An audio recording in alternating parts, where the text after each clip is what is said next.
श्रीमद् भागवतम पहले स्कंद के 11वें अध्याय का 33वां श्लोक। इसमें इस तरह कहा गया है, यद्यपि भगवान श्री कृष्ण निरंतर उनके पास थे, उनके मतलब यहाँ पे भगवान श्री कृष्ण की जो पत्नियां हैं, जो 16,108 पत्नियां हैं, उनकी बात करी गई है, और बिल्कुल अकेले भी थे, तो भी उनके चरण उन्हें नवीनतर लग रहे थे, मतलब हमेशा नए प्रतीत हो रहे थे। यद्यपि लक्ष्मी जी स्वभाव से चंचल है, लेकिन वह भी श्री भगवान के चरण को नहीं छोड़ सकती। तो भला जो स्त्री एक बार उन चरणों की शरण में जा चुकी हो, वह उनसे किस प्रकार विलग की जा सकती है। इसके तात्पर्य में बताया गया है कि जो जीव होते हैं वो स्त्री के स्वभाव के होते हैं, लेकिन लक्ष्मी जी जो स्वयं एक चंचल स्वभाव की मानी जाती है, जैसा कि समय समय पर अलग अलग तरह के लोग सौभाग्यशाली बताए गए हैं।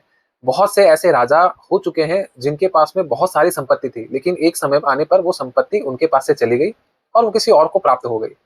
इसके कारण लक्ष्मी जी को चंचल स्वभाव का बताया गया है, और जो जीव है उसको भी चंचल स्वभाव का बताया गया है, इसलिए उसकी तुलना स्त्री से की गई है। और भगवत गीता के 5वें अध्याय के 21वें श्लोक में बताया गया है कि भगवान श्री कृष्ण जो है वो परम भोक्ता है, वो परम पुरुष है, और उनकी जो भी प्रकृति है, जो भी उनकी अपराशक्ति है, वो सभी स्त्री स्वभाव की है। और फिर भी वो भगवान के श्री चरण कमलों से जुड़ने के कारण उनसे दूर, उनसे विलग नहीं रह सकती। इसका अर्थ यह भी हुआ कि अगर जीव भगवान श्री कृष्ण के चरण कमलों से प्रेम करेगा, तो वो भगवान से दूर नहीं रह पाएगा। और वो जो लक्ष्मी की चिंता करता है, जो धन अर्जित करने का प्रयास करता है, उसकी चिंता से वो मुक्त हो जाएगा। क्योंकि अगर भगवान के चरण कमलों से प्रेम हो जाएगा, उसके बाद में और किसी भी चीज की प्राप्त करने की जरूरत नहीं रह पाएगी, नहीं रह जाएगी, क्योंकि स्वयं लक्ष्मी जी भी भगवान की चरण कमलों की सेवा में सदैव लगी रहती हैं।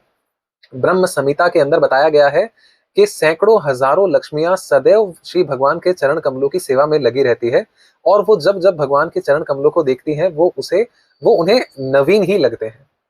तो इस प्रकार बहुत ही सुंदर इसका अर्थ बताया गया है। आप इस श्लोक को पढ़ सकते हैं। जय श्री कृष्ण।